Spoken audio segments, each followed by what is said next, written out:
My parents didn't just take my college fund, they erased me. At 16, I found myself staring at a one-way plane ticket to Ironwood Summit Military Academy. They called me a distraction and handed my future to Brielle, their soccer prodigy. I remember that night like a frozen photograph, the dining room cold, silent except for my father's voice, calm but cutting. Brielle's talent deserves the best university, he said. My carefully saved college fund would pay for it. When I spoke up, my mother looked at me with a chill I still feel in my bones. You lack direction. Ironwood will fix you.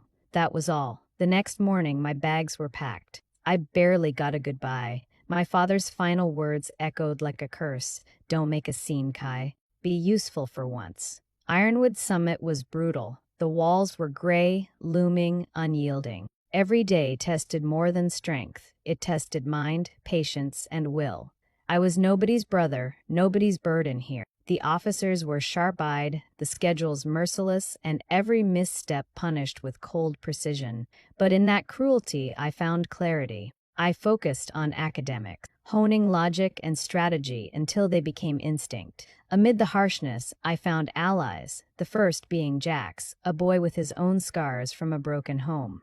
We understood each other without words, finding strength in silence. Major Vance, a strict but fair officer, noticed my persistence. He became a mentor, showing me that discipline and intelligence could be a weapon. Birthday cards came from my parents, always obligatory, always cold, always filled with Brielle's accomplishments.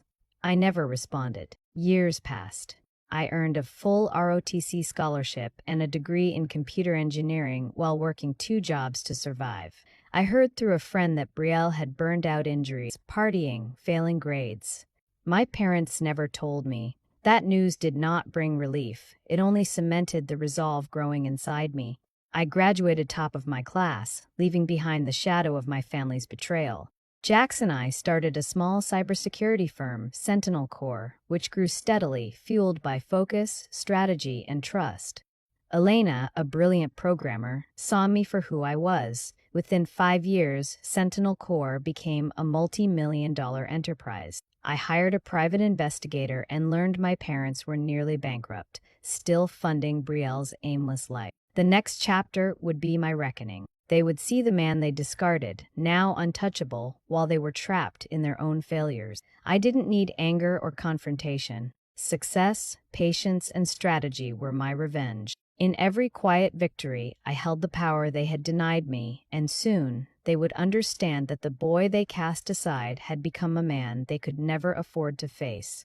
Ironwood Summit was nothing like I had imagined. The first weeks felt endless early mornings, harsh drills, strict rules, and teachers who demanded perfection in everything. Every corner of the academy seemed designed to test patience, endurance, and intelligence. At first, I felt small, invisible, like a shadow in a world that didn't care about me. But slowly, the constant challenge sharpened my mind. I discovered a talent for solving problems, especially those that required logic and careful thinking. Numbers, patterns, strategies. They became tools I could trust when people around me were unpredictable or cruel. It was during one of the long study sessions that I met Jax. He was quiet, observant, carrying a weight in his eyes.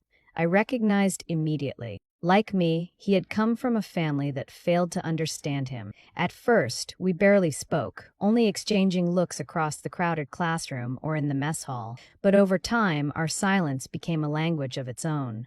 We learned to watch each other's backs, offering small gestures of support when no one else would. Friendship at Ironwood Summit was not about laughter or comfort, it was survival. We pushed each other, sharing strategies for handling drills, studying, and enduring the relentless discipline. Major Vance noticed me as well. He was strict, his presence commanding, yet fair. I never expected kindness from him, but he offered guidance in a way that was different from the other officers. He challenged me, pointing out weaknesses I didn't even see in myself, and then taught me how to turn them into strengths. He spoke about leadership, patience, and controlling emotions under pressure. His lessons went beyond textbooks. They were about reading people, understanding situations, and making decisions when stakes were high. Through him, I began to understand the kind of person I could become, a man who remained steady when everything else around him was chaotic. Meanwhile, my parents continued their distant involvement in my life. Birthday cards arrived, always filled with updates about Brielle, her trophies, awards, and the endless celebrations of her achievements. Each card reminded me of the life they had stolen from me, but instead of breaking me, it fueled my determination. I didn't respond, didn't complain, and didn't show them that it hurt. I let my work and discipline speak for me, quietly building skills and resilience they could never see or appreciate. By the end of my first year, I had found a rhythm. The academy was harsh, unforgiving, and exhausting, but it taught me who I was. I wasn't anyone's burden, and I didn't need permission to excel. I had allies I could trust, mentors who pushed me to grow, and the discipline to turn every hardship into an advantage. What started as punishment slowly became preparation for independence, for success, and for the life I intended to build on my own terms. The lessons from Ironwood Summit stayed with me long after I left its walls. Every early morning, every long night of study, every drill that pushed me beyond my limits had shaped a mindset that refused to quit.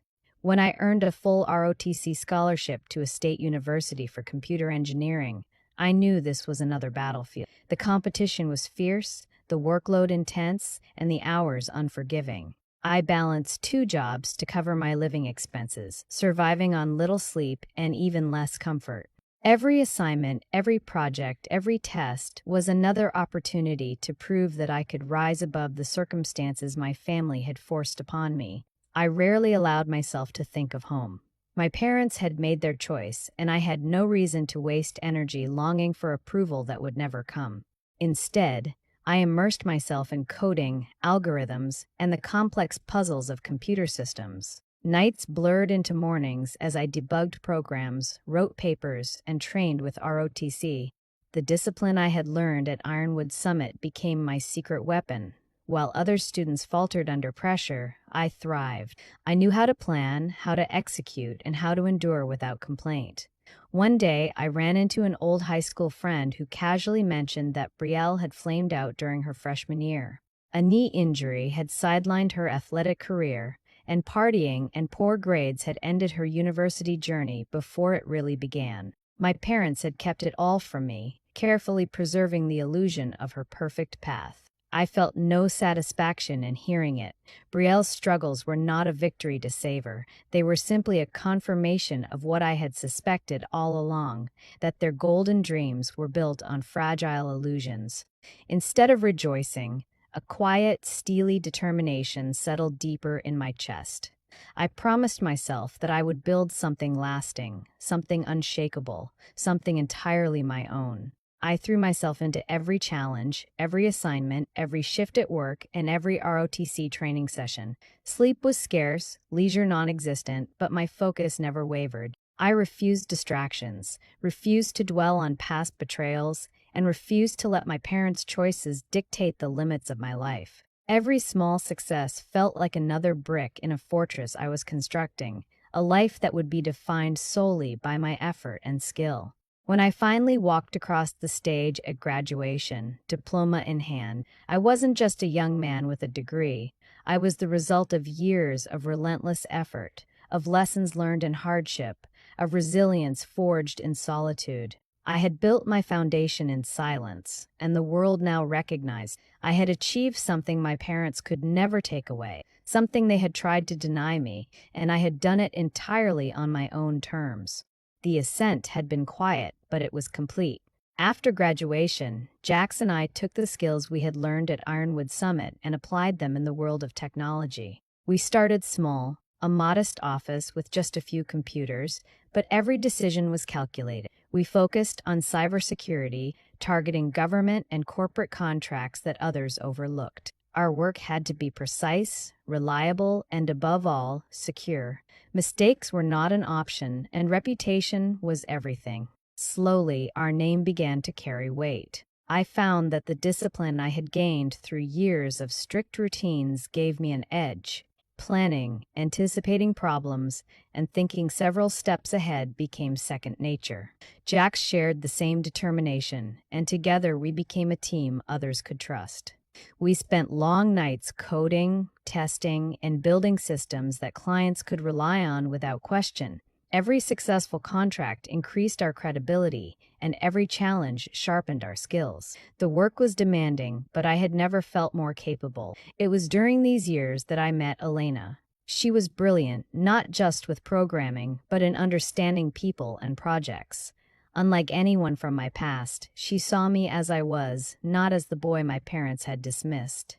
Her insight and support became invaluable. We worked side by side, building our company from the ground up, and over time, she became more than a partner in business. She became my partner in life. Together, we expanded the firm carefully, never overreaching, always focusing on the strength of our foundation. Within 5 years, our company, Sentinel Core, had grown into a respected enterprise. Multi-million-dollar contracts flowed in, and the firm earned a reputation for excellence and trustworthiness.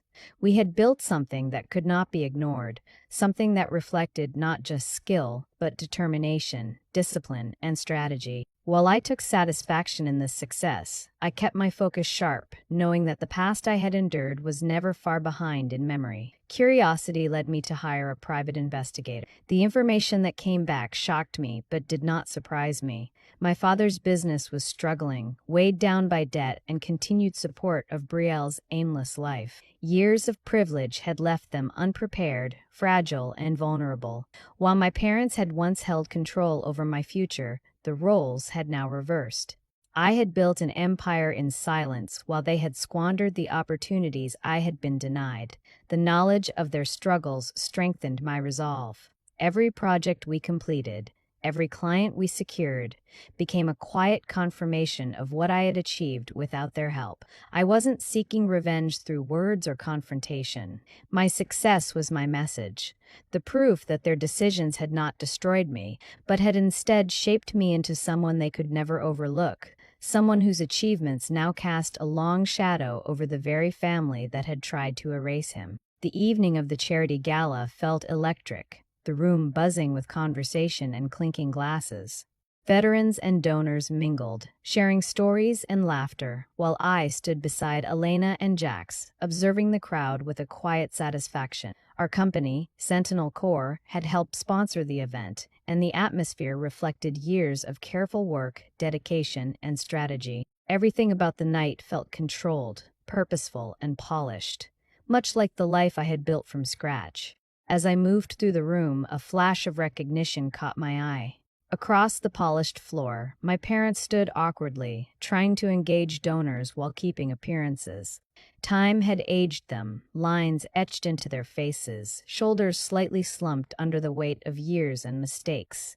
Brielle hovered nearby, wrapped in designer clothing, carrying herself as if nothing had changed, yet her expression betrayed emptiness. She was exactly as I had imagined after years of hearing fragments through the grapevine, a hollow version of the prodigy my parents had worshipped. When our eyes met, the moment stretched. My father froze mid-conversation, his confident mask cracking. For a brief second, recognition faltered. He didn't see the boy they had shipped off, the inconvenient child they had discarded. He saw someone entirely different, a man radiating calm authority, quiet power, and success they had never imagined I could achieve. The shock in his eyes was subtle but undeniable, a flicker of realization that he had misjudged everything. Brielle, standing close, shifted uncomfortably, sensing the tension and the history between us. I offered a small nod, deliberate and cold, a gesture that carried all the weight of years spent overlooked, underestimated, and dismissed. It was not a greeting, not an apology, not an invitation.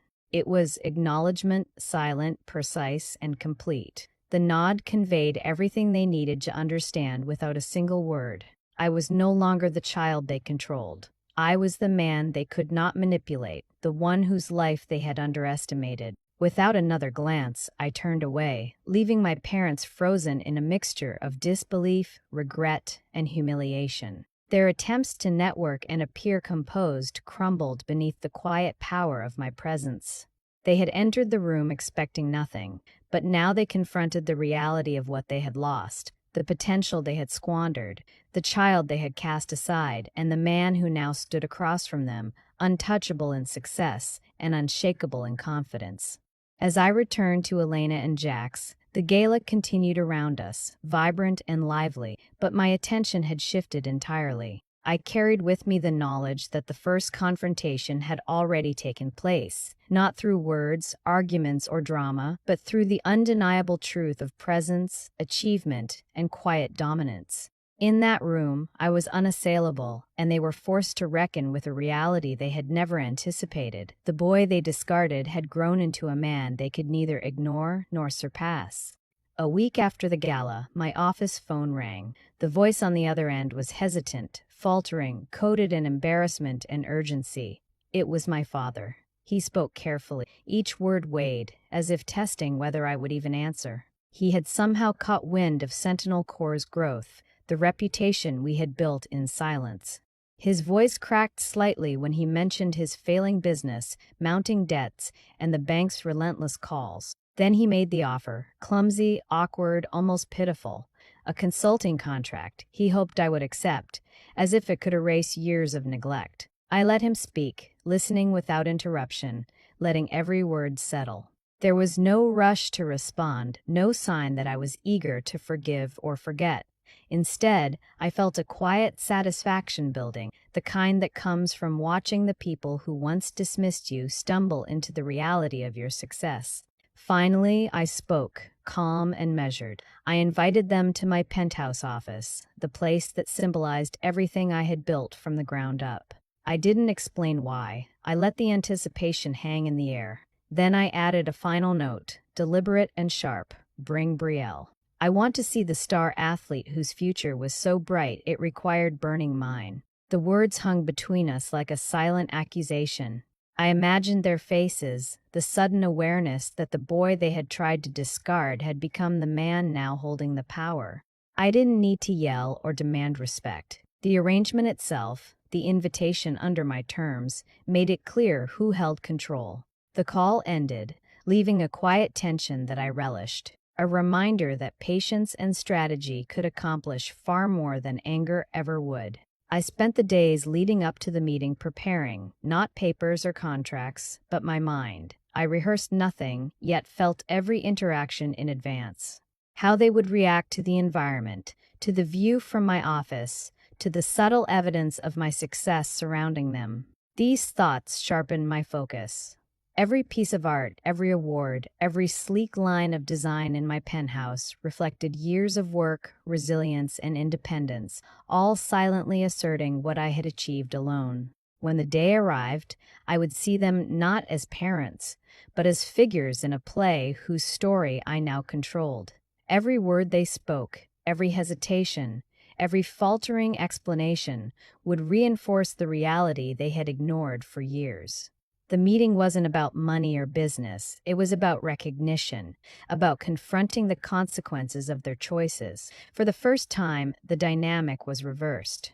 I was no longer the one who needed guidance, resources, or approval. They had come seeking assistance, standing in the shadow of a life I had built from nothing, and I would ensure they understood the full weight of what they had lost. The stage was set. I had orchestrated every detail quietly, precisely, without emotion, letting strategy guide my hand. And soon they would face me, not as a boy they could control, but as a man whose patience, skill, and success had become an unshakable force. The day of the meeting arrived, and my penthouse office felt like a fortress of everything I had built. Light reflected off the polished surfaces, awards and contracts neatly displayed, a silent testament to years of work, sacrifice, and discipline. My parents stepped in first, their posture stiff, their eyes darting nervously around the room. Brielle followed, dressed immaculately, but her expression tense, the emptiness I had imagined evident in her every movement. I invited them to sit, offering nothing more than a polite nod. My father began immediately, trying to pitch ideas, suggest solutions, and regain some semblance of authority. His voice was tentative, unsteady, and I listened without interruption. My mother's tears came next, quiet at first, then spilling as she whispered that they had done what they thought was best. Brielle remained silent, arms crossed, her face tight with anger and embarrassment. The room carried a weight, a mixture of shame and anticipation, and I let it settle, letting them feel the tension without speaking a word. Once they had exhausted their attempts to explain, I began. I spoke slowly, deliberately, not with anger but with precision. I laid out what I knew, facts that could not be denied. Brielle's dropout, her failed surgeries, the debts my parents had accumulated trying to maintain an illusion of success. I named the details, each one a quiet hammer striking home. I didn't raise my voice, didn't shout or scold, the truth alone was enough. Each revelation landed with the weight of inevitability, exposing the cracks they had tried to hide, the failures they had carefully buried. I observed their reactions without comment, allowing every expression to register: shock, regret, disbelief, and finally, a dawning understanding that their choices had consequences beyond what they had ever imagined. When the moment reached its peak, I placed a single, sealed envelope on the table. Its presence was deliberate, symbolic, a culmination of every plan, every careful calculation, every year spent preparing for this moment. I didn't explain its contents. I didn't need to. Its meaning was clear. The control they thought they held, the power they believed they commanded, had shifted entirely. This envelope contained the terms of accountability, the facts they had tried to hide, and the authority I now possessed over my own life and their acknowledgement of it. The room was silent, heavy with unspoken realizations. They had come expecting assistance, perhaps reconciliation, or a chance to regain a foothold. Instead, they faced a calm, calculated reckoning, a reflection of every misstep, every misjudgment, and every opportunity they had squandered. In that quiet, tense space, I didn't need to raise my voice, wave my hands, or force recognition. The truth alone was sufficient. And when I finally looked up from the envelope, the weight of years of planning, endurance, and silent growth pressed down, leaving them small, exposed, and entirely at my mercy. I slid the envelope across the table, watching their hands tremble as they reached for it. They hesitated, unsure, aware that what lay inside was far more than a simple gesture. It wasn't a check, it wasn't an apology, and it certainly wasn't forgiveness. It was a contract, clear, precise, and unyielding. The terms were simple, yet carried the full weight of everything they had tried to deny me. I would settle their primary mortgage in one lump sum, saving them from financial collapse, but in return, they would sign a binding document. This document would acknowledge, in writing, their betrayal, the way they had taken my college fund, how they had sent me to Ironwood Summit like I was a burden to be discarded. I watched their eyes widen as they realized the implications. The contract required them to publicly accept the truth I had endured in silence for years. No excuses, no softening of words. They would surrender any right to speak for me, about me, or ask me for anything ever again. The choice was theirs, but the terms were final. I made no threats, offered no persuasion. This was not about anger. It was about clarity, fairness, and reclaiming what had been stolen. I wanted them to understand that accountability was not negotiable. My father's hands shook slightly as he touched the envelope. My mother's tears fell quietly, but they did not soften her expression. Brielle's lips pressed tight, a mixture of defiance and realization settling over her. I let the silence stretch, giving them space to absorb the weight of what I had laid before them. I did not raise my voice. I did not explain further. The meaning was obvious. They had spent years controlling, judging, and dismissing me, but now the control had shifted. The power to determine the terms of engagement rested solely in my hands. I thought about every year of effort, every sleepless night, every challenge I had overcome while they turned their attention elsewhere. This contract represented more than a legal agreement. It symbolized my independence, my ability to define the relationship on my terms, and the boundaries I had established after years of betrayal. Signing it would be their only way to reclaim stability, but at the cost of admitting their failure. Finally, I spoke softly, the words deliberate. This is the only arrangement. It protects you and frees me. Sign it, or face the consequences of your choices. I watched them exchange glances, the weight of truth pressing down, and slowly, carefully, They understood that this was not punishment. It was justice, measured and exact, granting me permanent freedom and ensuring they could no longer interfere in my life. The envelope sat between us, heavy with the quiet power of accountability, and the room filled with the finality of what had been set in motion. Their faces changed the moment they understood what the contract meant. The shock was clear, real, sharp, and impossible for them to hide. My mother's hand covered her mouth, and my father leaned back as if the air had been knocked out of him. The idea of admitting their betrayal in writing, in their own words, was something they had never expected to confront. The thought of others knowing the truth unsettled them far more than the financial crisis they were drowning in. They tried to push back at first. My father attempted to sound firm, though his voice wavered. He spoke of family, of misunderstandings, of moving forward. My mother pleaded softly, hoping emotion would sway me. Brielle muttered under her breath, angry but powerless. They tried every angle, excuses, guilt, even half-hearted promises of change. But I remained steady, watching their desperation grow with each passing minute.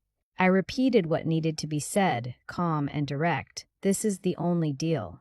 Accept it, or lose everything. You taught me to be practical, now I'm following your lesson. There was no anger in my tone, only certainty. Their reactions, their bargaining, their sudden attempt to rewrite history, none of it moved me. I had spent too many years carrying the weight of their choices. Now, they had to carry their own. My words forced them to look at the situation clearly. Their business was collapsing. Their debts were climbing. The bank was preparing to take their home.